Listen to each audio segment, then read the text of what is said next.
Hi, my name is Samantha Barrow, and this is my final project for Intro Global Heritage Studies. For decades, Christopher Columbus was celebrated for his discovery through the construction of monuments throughout the world, as well as the establishment of Christopher Columbus Day as a national holiday in the United States in 1937. But in recent years, scholars have started to highlight the fact that Christopher Columbus technically did not discover the Americas, and that his arrival to the Americas actually caused numerous negative impacts on the indigenous population. It is known that Christopher Columbus treated the indigenous people with unmasked brutality, forced the indigenous population to convert to Christianity, and even introduced several new diseases that would end up having long lasting effects on the Americas. As Christopher Columbus's atrocities have started to become more commonly known, many are calling for the destructions of monuments of Christopher Columbus, as well as the abolishment of Columbus Day in favor for Indigenous Peoples Day. In an interview titled Pushing to End Myth of Columbus and Honor History of Indigenous Peoples, Joseph Gahn, who's the professor of anthropology and of global health and social medicine at Harvard, made a compelling statement regarding the issue of controversial monuments. He highlighted that due to America's monstrous racial legacy being brought to the foreground in recent years due to social injustices nationwide, there has been a radical rethinking of who we choose to publicly commemorate through statues, monuments, and celebrations. One of these people being Christopher Columbus. The specific Christopher Columbus monument that I will be discussing is the Columbus Monument located in Syracuse, New York, in the Columbus Circle neighborhood.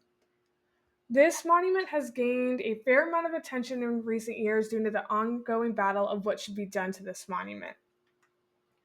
Many protesters argue that the statue celebrates the dark legacy of Columbus and the oppression of Native Americans. This dominant opposition to the monument has led Mayor Ben Walsh to make the proposition that the monument be removed and the neighborhood be renamed Heritage Park instead of Columbus Circle. There is an opposing side that believes that this monument should remain where it is. This group is largely made up of Italian Americans. Many Italian Americans see this monument as a site of pride due to Columbus being a valued symbol in the Italian American culture. In an article titled How Christopher Columbus Became an Italian American Icon, author Olivia Waxman explains that due to the group experiencing discrimination, the promotion of Columbus's Italian origins was a way in which Italian immigrants could assimilate better into American society.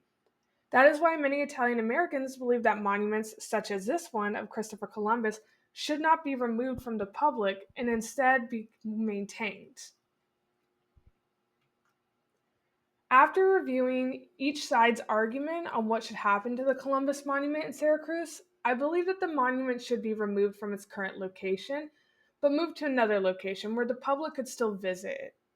The reasoning behind me arguing for it to still be accessible to the public is due to its importance to the Italian American community.